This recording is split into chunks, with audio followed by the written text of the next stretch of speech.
Oh, so fabulous. Hi guys, welcome back to the channel once again. It's your girl Dumebi. If this is your first time coming across my channel, you're welcome. I do hope you decide to subscribe, and if you are a returning subscriber, you guys know that I love you. Thanks for always stopping by. It's been a few weeks now since the Essence Fest happened in New Orleans in America, and if you're on the internet, you probably have seen all the discourse around it about how people were dissatisfied with the way this particular Essence Fest was run, and it has actually led to a whole diaspora war. Now, when this whole thing was happening, when it was really hot, I did not cover it, and normally I would have just moved on from it without even making a video about it, but I thought it was important to make this video because of the diaspora wars and how the whole discourse around the Essence Fest has led to something even deeper, and that's going to be another video. So for me to get to that video, I need to do this one. So that is why I'm doing this video. And I, as an African living in Africa, does not really know how the Essence Fest has been all this past few years. So I had to go on what people were saying on the internet. But I know that there was the whole Essence magazine and that it's a Black people thing. But when it comes to Essence Fest itself, I had no idea how it was being done before now. And I realized that a lot of people that have been making the videos about Essence Fest may not have even attended. A lot of them are running with what other people have said and then expressing what they think about it. So just to cover the basics, I'm going to play a few videos that basically give people that don't know what Essence is an idea of what it's like. Every Black girl should experience Essence Festival at least once. It literally changed my life, and it's top tier in like 3 or 4 ways. First, it is not just a big party. They have pop-ups, they have expos, they have panels, they have after parties, and as we all know, they have concerts. You can literally go to a pop-up and fill your bag up with the best goodies ever. I filled mine up with Shea Moisture, Carol's Daughter, you name it. Then you can go to a panel and listen to the likes of Kamala Harris, which is crazy to me when you think about it. Then, one thing I really love for my beautiful wallflower Black girls is they have a book expo where you're exposed to all of these Black authors that I didn't even know anything about had it not been for Essence, and I even picked me up a good read too. Then, as everybody knows, the concerts. I have literally seen some of my favorite people in my life perform live, and that's all because of Essence Festival. Second, the celebrities. This is where Black magic resides, and they know it. This is where they come to be seen, to be heard, and honestly, to celebrate with us. They are very, very approachable, and it's something that I genuinely appreciate. I was sitting next to Janelle Monáe and Luke James. We ain't got to say too much about both of them. Third, the city of New Orleans. Hello. If you can't afford a ticket or it's too late for you to purchase a ticket, just being in the city itself is mind-blowing. Have you ever tried a beignet? Okay, and hey Frida, the bounce music, and they have second lines, and they have jazz, and the food is amazing. Gumbo, shrimp and grits, hello. It's literally the time of your life. Embrace the culture, embrace the people. Bourbon Street, any given time, you will have the time of your life. You'll probably get shots just like crazy and just have a night to remember. Fourth, the sisterhood. First of all, there's cocoa butter everywhere. There's shea butter everywhere. Edges are laid everywhere you go. Nails on fleek, hair on fleek. Come on, baby. It's Black. When Issa Rae said, I'm voting for everyone that's Black, that part. I have met so many girlfriends traveling to Essence Festival and just people that are willing to embrace each other. And it's a beautiful, magical, mystical feeling. Every Black girl needs to experience Essence Festival at least once. So I want to talk about the Africanization of Essence, okay? I see a lot of people talking about this, and I think it's important for us to go ahead and give a backstory because a lot of people are accusing the brand of moving away from its initial purpose of catering and shining a light on Black American culture specifically. Not global Black culture, Black American culture, specifically women, actually. So Essence Communication Incorporated was founded by 4 Black men, Black American men, who recognized that the Black American female voice was often overlooked. They saw a lane, they filled it. Now, they founded the communications company in 1968, and the first Essence magazine came out in May of 1970. Now, I could remember these magazines coming in the mail because my grandmother had her subscription, so this is a very big staple in the Black American community, okay? From Essence to Jet magazine, all of it. Now, in the year 2000, Time Inc., which was a major media company that owned magazines like Sports Illustrated, Fortune, People, they came in and purchased 49% of the company, but it was okay because it was still majority Black owned. But that changed in 2005 when Time came back and bought the remaining 51%. Now, from 2005 to 2018, a white brand owned Essence. Okay? There was a little talk about it, but it wasn't as much outrage that we're seeing, right? Because it still was ran how it should have been ran, meaning it was still catering to its intended audience. Things have changed. In 2018, this guy purchased Essence. Okay? His name is Richie Lou Dennis. And guess where he's from? Liberia. He's from Africa. But Richie Lou Dennis is no amateur because he is actually the founder, one of the founders of a very well-known product used in a lot of Black households. Guess what it is? Shea Moisture. Did you know that? Because I know a lot of Black people use this product, okay? Now, even though the company was founded in Harlem in 1991, it's Liberians who actually made it. And the company is actually inspired by Dennis's roots back in his home country because of his grandmother selling shea butter back in the day. Now, in 2020, a Black female anonymous group that is said to consist of employees at the time and former employees accused Dennis of actually harassing them.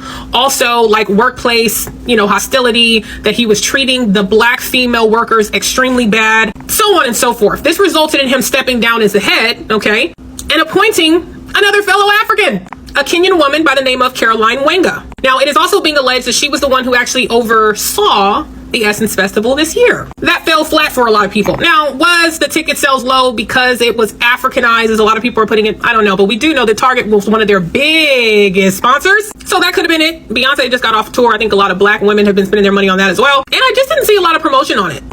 So that definitely gave me personally a clearer picture, and it made me understand what it means to Black women. Even the other lady there who spoke about how her grandmother had a monthly subscription, it just helped me understand how, you watched your grandmother subscribed to this Essence magazine. You probably watched your mother too, and now you as well. So it's been a part of Black culture, and it definitely holds some sentimental value for Black people, especially Black women. So I can understand why, if things are being changed and it's beginning to seem like it doesn't carry the same vibe or the same value as it used to, I can understand why people will be upset about it. But now some certain people, some of our African American brothers and sisters, have crossed the line, let me put it that way, from just expressing their grievances about how this Essence Fest was run, and somehow have crossed the line into spitting out some xenophobic rhetoric, some anti-Black rhetoric, some anti-African rhetoric, and that is the point of this video. So I tried not to include a lot of the very offensive videos. I mean, when this diaspora wars happen, some people will say some things and go overboard and cross the line. So I try to avoid some of those videos and try to focus more on people that, approached it in a more level-headed manner, or people that I felt said things that are important to be considered in this discourse, okay? I'm gonna need y'all to get it the fuck together, okay? Quickly. Get it together quickly. Because I don't understand what you don't understand. I'm making it and saying it as clear as fucking possible. Like, when it comes to this whole Essence Festival discourse, y'all are really getting me tight. I have some Caribbean and African people coming in there talking about, oh, you're trying to create discourse, you're trying to create division. No, I'm not, because this was a conversation that was already brought up by the fucking foundationally Black Americans, okay? This fucking light pissing me off, and I don't care. This video is going to stay how it is. What is the difference between what Rich Lou Dennis is doing, right, versus these American housing developers? What is the fucking difference? You find an area that was already thriving because of the Black and colored communities in there, right? You then start moving white people in there, pushing the Black people out, right? And you're catering to these white people. What is the fucking difference? Just because you own something doesn't mean that you should. Ethnically speaking, I think what he's doing is fucking wrong. You acquired an event. You acquired an event that had historical lineage tied to it, okay? It was a event, the only event for Black Americans and their culture and their music and celebrating that. You found it as such. You take it, and now just because you own it, you decide to change it. You don't even change the name. So you're still kind of, in a sense, scamming the original loyal customer fan base. You understand? You're technically scamming them because they thinking that it's the same thing. As a matter of fact, I don't know if you can say he's scamming, because I mean, we all know the way consumerism and capitalism works. People buy a company, or people buy a brand that has already made a name for themselves, and then they change things about it. They don't change the name, but they just change something. You might not even know that that brand was bought, but you will just know that, oh, this thing doesn't feel or look the same way it used to, or their service is a bit different, or the product is kind of different.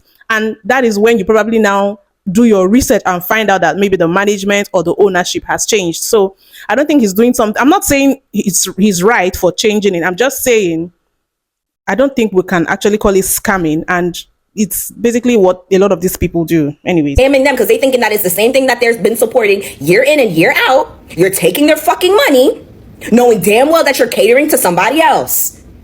Like, stop acting dense. Stop acting dense. That's exactly what the fucking situation is. That's what they're talking about.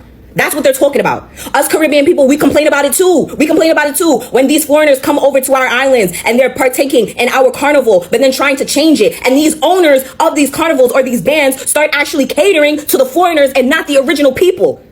We talk about it all the time. Stop acting dense. Now, if these foundationally black Americans decide that they want to start boycotting fucking Essence Festival, do y'all really think that that shit is still gonna fucking run? You think that it's still gonna thrive the way that it has been? Do you really think so? That's like removing the Caribbean people from their fucking their carnivals and thinking that the foreigners are gonna keep it alive and well. Now, if they actually do that, because that's what they're talking about doing, they want to actually boycott Essence Festival altogether. They said, "Fuck you. You want to make it Africanized? Have the Africans support it." That's what they want to do now. And now, if these same Americans decide to come to Afrofest and Americanize it, you Africans better not say shit. As a matter of fact, I think it's quite sad that African Americans want to boycott Essence Fest, but I understand their anger, and they have every right to be, because imagine you grow up seeing something being done a certain way, having a particular vibe, and from what, the videos I've seen people talking about, the memories they have of Essence and how it used to be and what it meant for the African American community, especially Black women. There's just too much cultural richness. Like, imagine planning reunions around the festival. Imagine attending the festival months ahead. Imagine the excitement, the anticipation. Imagine the value it held for them. And all of a sudden, it just feels different. So I definitely understand. And it's quite sad that, that this is happening. Don't say nothing, because what's the problem? What's the problem, right? What's the problem? Let them be able to come and Americanize Afrofest. There should be no issue now. I don't want to see no discourse. I don't want to see no think pieces, no nothing. Since everybody want to act fucking confused. Africans ruin Essence Fest. You think you walked around and you just heard Jerusalem, Ikayanami, no say no. You would think you walked around and everybody was like, baby, come down. That's not what happened. Every corner you turned, you heard what them fans say, which is a traditionally African American tribulation song. Let me tell you something. When it comes to diaspora wars, I do believe Africans be lying. But even more, African Americans be lying as well. Because everybody wants to drive their own narrative. So people make up stuff and say whatever they can to sell the point across. Sometimes, most of the time, it ain't true. Not even sometimes, what I'm talking about. Like, oh, African Americans ain't got no culture. Africans trying to take over our spaces. Not the case. If Africans were to be present at your festival, trust me, you will know. There will be the smell of suya in the air. Uncles all around the area. Burna Boy and Davido would have been the headliner. It would have been insane. I was there, and my experience was once again enjoying and celebrating and reveling in all the beauty that is Black American culture. The food, the dances, the music. I never for 1 second thought, man, Africans finally took us over. Never. A festival that starts to decline, and rather than us talk about the logistics or things that we could do to make things better, technicalities, where did we go wrong? Was it sponsorships? Was it the economy? Was it the rollback on DEI programs? None of that. The first thing we could think of, an African bought it. And no offense to Rich, but I like the fact that, this person said he attended. So at least he gave us an idea of the feel, the vibe, from what he said. it wasn't just screaming African. But I'm not disregarding people that are talking about how there was a whole Jollof versus Jambalaya thing, and I'm sure there must have been some African influences. But my question is, was this the first time that there was an African artist performing? I believe there was just one African artist in the person of Davido, from what I heard, and the other lineup were all African American artists. Is this also the first time there were African vendors at the event?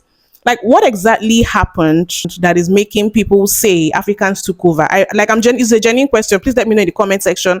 I know they talked about the Jollof and Jambalaya thing, and they talked about Davido performing. Were there other things that you know brought more African influences than previous years? Please share in the comment section so that we can actually know. And no offense to Rich, but if you've ever heard Richard Lou Dennis talk, he's not even that. He's not even the African that you're thinking about. He's for the most part a lot more American than he is. Like, he's not like, like the way it described it, you made it sound like Patrice Lumumba.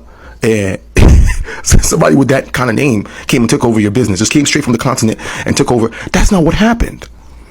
And we're not even, and up until now, for the most part, these are the people that have organized Essence Fest. This is what they look like. I don't think anybody has had any complaints for the most part. I don't think it was divisive when they were in control. I don't think there was any narratives being told. But for some reason, when anything seems to go wrong, we start to point fingers and look at each other and start to blame ourselves. And I hate to say this, and those of you who know, those Africans who know, guess what? Africans do this for their own festivals too. When it comes to Afrochella, when it comes to Afrofuture, now the current name, people will make all this commentary about what Afrofuture is and what it isn't. Rather than celebrating the progress of such a undertaking of such a great venture in the diaspora, rather than complimenting it, the first thing we do is break it down and criticize. Of people that are doing more with less. Of people that are doing more with less on both sides. And the first thing we can think is this is the time to be over analytical and critical. Listen, I'm all for being over analytical and critical. I love it when it comes to film. In this particular case, though, for a festival, there's an experience that's bringing people together. That is not the time or the place. I'm just saying. Nobody took over anything. Nobody was planning to take over anything. And nobody was trying to do evil in anything. They were trying their best with the little that they had. Anybody that you know that is in any way in the back end of this operation tried their best. The last minute rollout of the main act could not possibly have been blamed on one woman who happens to be the CEO. Because for some reason, all of this protect black women went out the window as soon as this whole Africans ruined Essence Fest narrative started. And by a lot of people who weren't even there, they said, I passed upon it, but I'm gonna say as much as possible to make sure that Essence Fest feels my fury and my anger. Then there were the people that were coming for influencers. And I just said, like, man, everybody is just, it's a sad state of affairs. Because if you were there, you know the truth. You know that was farthest. Talking about they had a jollof and jambalaya. Like, what? That is the reason. I remember I asked somebody, I had a whole conversation with somebody, and I asked them, what exactly did they take over? They said some people were hosting their own bookshop event or whatever during Essence Fest. And I said, the little bookshop? A little bookshop, whether African-American, African, or French, even Scandinavian, a little bookshop is the reason that Essence Fest had issues this year. We're grasping at straws, and it's embarrassing. It's so embarrassing. I got nothing else to say. But it's all lies. Most people, I'm not saying it's all lies. I'm not saying like there isn't an evident, decline in what Essence Fest used to be, evidently. But saying that the reason is because an African invested in it or bought it, and because there's an African woman as a CEO, it's just not true. And this narrative that you guys are trying to sell is dangerous. But get your clicks, get your likes, get your engagements. Do what you got to do. Just know that it's not worth it in the end.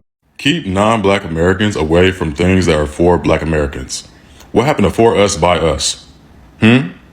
Why is there a Miss Black Globe competition at Essence Fest? Essence Fest isn't about all of the black people in the diaspora. It's about black Americans, all right? Why is there a Jollof versus Jambalaya competition at Essence Fest? That's not needed. It's about black Americans. Why are there African and Caribbean vendors at Essence Fest? It's about black Americans, and that's okay. If Caribbeans and Africans want to have an event that's as big as Essence Fest, they can go create it. And that's perfectly fine. But there's a time and a place, all right? From them saying that they have a right to say how Juneteenth should be celebrated a couple weeks ago to now this. Did African and Caribbean people say they have a right to say how Juneteenth will be celebrated? You see, this is how people twist things. Because believe me, I did a video on Juneteenth and I saw so many videos and I watched them. I didn't see anybody say anything like that. If anything, they were like, oh, we're all black. We can come celebrate with you.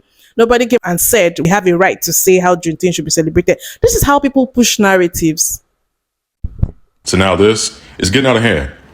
And for the black Americans that have an issue with other black Americans having pride in being black American, where is your racial self-esteem at? Why is it so low? What the hell is going on?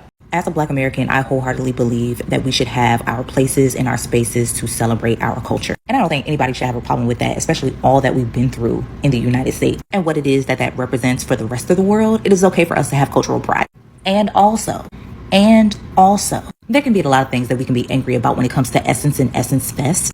However, I think we need to redirect that anger inward. Because if we are saying that we need these cultural spaces and places, that we take pride in who we are and our things, then we can't sell it. Black culture, and specifically Black American culture, has been commodified and monetized, and we have allowed that to happen. We have had our things, and then we have sold it to the highest bidder. And folks often tout the game is to be sold and not told, but maybe we need to start telling with the selling. Whether it's the selling of BET or Essence Magazine, there was never any fine prints when it came to the selling of these institutions saying that we needed to keep the cultural identity of those particular platforms. And since we don't own it, how then can we dictate what's done with it? So as a community, if it means that much, you got two options. Either don't go or put your coins together. Because a lot of y'all are saying that you liked it prior to African ownership and leadership. But it was owned by the white man.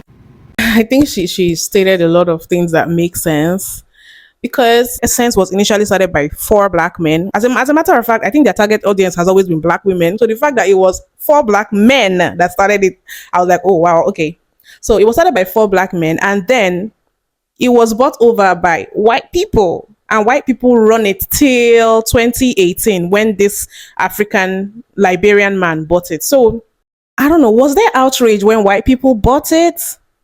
Because at the end of the day, something that is a staple in your community as African Americans, our African American brothers and sisters have something so dear to the culture. You start up something and then you sell it. So by the time you sell it, you don't sell it to another black person or black-owned company, black-owned business. You sell it to people that don't look like you. And then you get upset that the vibe is changing. It doesn't look the same. They're servicing another group of people. So who are we actually supposed to be mad at? The black people who founded it and sold it to non-black people, or the people who saw an opportunity to make money and went and bought it and did whatever they liked with it? That's what she's trying to say, and that makes sense. You could even pay me enough money to believe that Essence Fest has been produced by a Caucasian company all these years. You could not pay me. Honestly, as a person who has been an Essence reader my entire life, that magazine and establishment went down the day Susan L. Taylor decided to go and retire. I don't know who can do it, but we need to get her out of retirement. I didn't even realize how impactful Susan L. Taylor was to my life until seeing just the changes in the magazine and feeling the spirit and the essence of the magazine leaving. I really believe that Susan was the glue that kept Essence as the pillar of the black community. And to know that you guys can't, not judging, to know that it's being produced by not an army of black, sophisticated, top-notch women is diabolical. It's diabolical. As a matter of fact, I was shocked when I saw that picture of the Solomon group. A lot of people were counting, like, how many black people are there? I think there are about 2 or 3 black people. I was shocked. And this kind of decline happens in a lot of businesses. I know a couple of businesses that were so good, but once the CEO or the owner or whoever it was that was running it either dies or retires, everything just goes down the drain. It happens. And this is why when something is so dear to our culture, something as big as Essence Fest, that has been passed from generation to generation, because that is what it is at this point. It's been there that long. That is why there needs to be a whole room of people. If you are the brain behind it, you need to have other prodigies. I mean, I would have expected that maybe there were a team of black women that would have worked under Mrs. Taylor before she retired, that could have kept the spirit of the festival alive. You groom people to take over, because this is something that is dear to black people. This is something that reflects black people's culture. I don't think it should have been riding on the shoulders of just one person. I think it should have been passed down. But unfortunately, the people that have been producing this thing don't even look like us. Breaking news to African Americans: you cannot stand alone as a nation. Okay, that nation is taken. It's called Africa. The Essence Festival exposed a lot within the Black community for me personally, because when I was making a video about the cancel culture of Black people, there was a silent war going on within the Black community, and it's between the African Americans and the Africans. Essence Fest isn't about all of the Black people in the diaspora. It's about Black Americans, all right? Who are you? You are African before you are Americans. The Americans don't want you. They don't care about your history, because when Black people are in a room, any non-Black person cannot tell who's African or who's African American just by looking at us. Look at the population of the entire continent of Africa. You decide to remove yourself from the continent and stand alone. I remind you that when it comes to global platform, As a matter of fact, African Americans did not physically remove themselves from Africa to stand alone. They were taken. But maybe she meant that figuratively, like there are some of our African American brothers that keep talking about how they're not African, they don't want to be associated with Africa and all of that. Maybe that's what she means. But anyways, the conversation of, oh, we are all Black, they can't tell the difference between us. I don't think this is the avenue for that conversation, because as much as, yes, I'm a Pan-Africanist, you guys, that's the whole point of this channel, right? I don't think every space where our ethnicity or culture is celebrated as different parts of the diaspora has to be turned into a Pan-African event. Like the Caribbeans have their parades and those beautiful festivals that they do. It is a Caribbean thing. We over here in Africa, my tribe, we have New Yam Festival. It is an Igbo, Nigerian, African thing. The African Americans have the Essence Fest. It is their thing. Now, I'm not saying that when the diaspora cannot attend or participate or come and celebrate with each other during these individual things. That's not what I'm saying. I'm just saying the major elements of everything does not have to be changed to cater to the entire diaspora all the time. We can have diaspora events where everybody's represented. It's a blend of everything. Beautiful. But each ethnicity within the diaspora is also allowed to have their own specific thing, When it comes to global platforms, Africans are actually winning. Like, I'm sure you know how to use Google.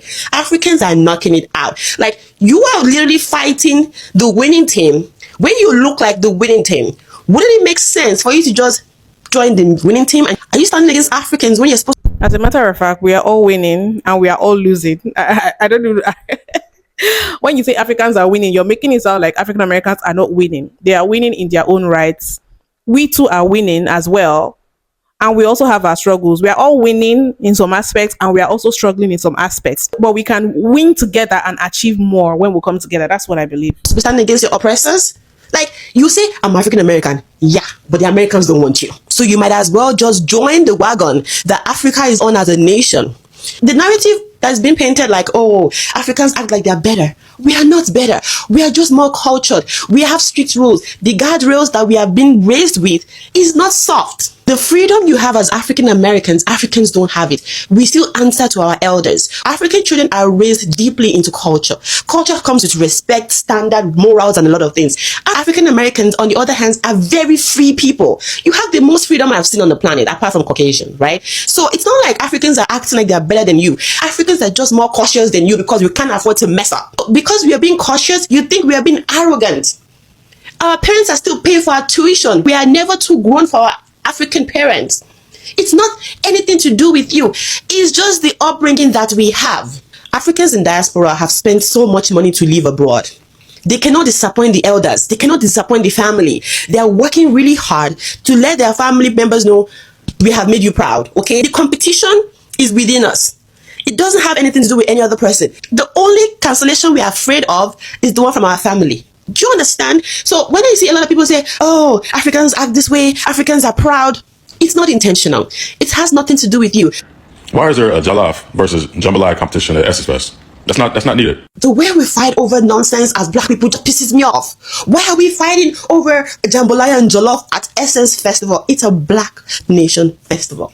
Regardless of where the nation is located. As long as Black people are there, we are the nation. Why are we trying so hard to cause a division within the Black race? There's just one Black race. There goes the Africans again. Let me tell you something. You cannot wash out the color of your skin. Even if you are bright skin, your hair is still thick. Your body physique is different, okay? Your DNA shows that you're pretty much African. Stop trying so hard to disconnect yourself from Africa as a continent. Be a part of the winning team. Continue to build and fight with the winning team. Trying to stand alone makes no sense. You are not going to win. You're going to be loud, make a lot of noise, but when it comes to top position globally, you always find black people there, and they're mostly Africans. If there's one continent that every other person is worried about, is the African continent. Whether they like it or not, they have to make room for leadership, and Africa will be on it. So you might as well just stop fighting. Americans away from things that are for Black Americans. What happened to for us by us? What has the title African American, what has it ever done for you? Because the Caucasian look at you and be like, you're black. Once they see black, they see monkey. Once they see kinky hair, they see monkey. Once they see big lips, they see monkey. Once they see big nose, they see monkey. You can be like, oh, no, I'm not African, I'm African American. They're like, what's the difference? Exactly. What's the difference? My video. You know, I think she's trying to, how do I put it? As from what she was talking about, Africans having a space for leadership, doing things on the global stage. I think what continental Africans have that African Americans have is our own sovereign nation. And we have the resources. We have a lot of things that these other people that don't look like us want. So if we're able to get it together, we can always use those things to our advantage. Well, some parts of Africa are starting to wake up. Do you know how rich Africa is? We're blessed when it comes to that. So I think this is one of the reasons we need to come together. Imagine if Africa decided to withhold all its natural resources and all these other things that we export to other parts of the world. So these are the things I feel like we have a gambling chip. African Americans definitely, I'm not saying African Americans don't have anything they can contribute or whatever to the global stage. African American culture, the swag and everything is copied in a lot of places, including Africa, yes. So they definitely have that spice. But when it comes to like having land that you have sovereign control of and something that you can actually exchange on the world stage that can actually favor us economically as a people, I think this is the advantage the Africans have that this lady is speaking about. And I mean, at the end of the day, we can do better when we come together. And this is the reason why a lot of African diaspora people are moving back to Africa, setting up businesses, buying homes and all of that, because they understand this.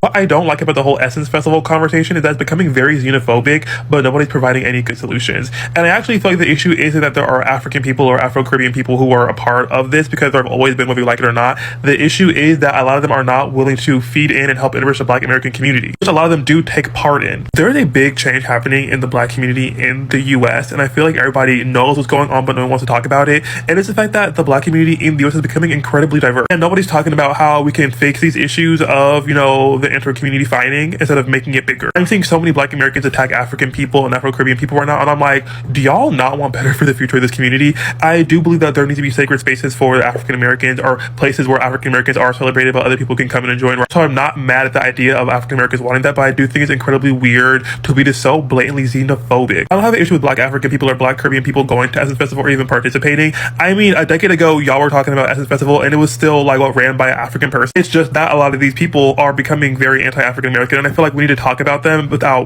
being super xenophobic, you know, because being xenophobic isn't going to help us anymore, you know. I'm going to be so for right now. I feel like I've seen so many African American people give borderline conservative in regards to African people and Caribbean people right now. Like, y'all are being so divisive. It's getting really weird, y'all. Well, at the end of the day, first of all, for my African people, please stop saying African American people don't have culture. I know people that say that. I've seen people say that on the internet, and I do not agree. And I think why African people say this is because African American culture is not looking like some elements of our African culture. That is why we feel that way. Because, for instance, just off the top of my head, when we're doing a Nigerian wedding, an Igbo wedding, there's a way things are done. Like, there's a whole process of how it is done. How you go, first of all, for introduction. Then your people go to meet her people. You go with your parents, you go with a bottle of wine, and then they give you a list of things to provide, and you come back, come bearing gift. There are specific things that must be done.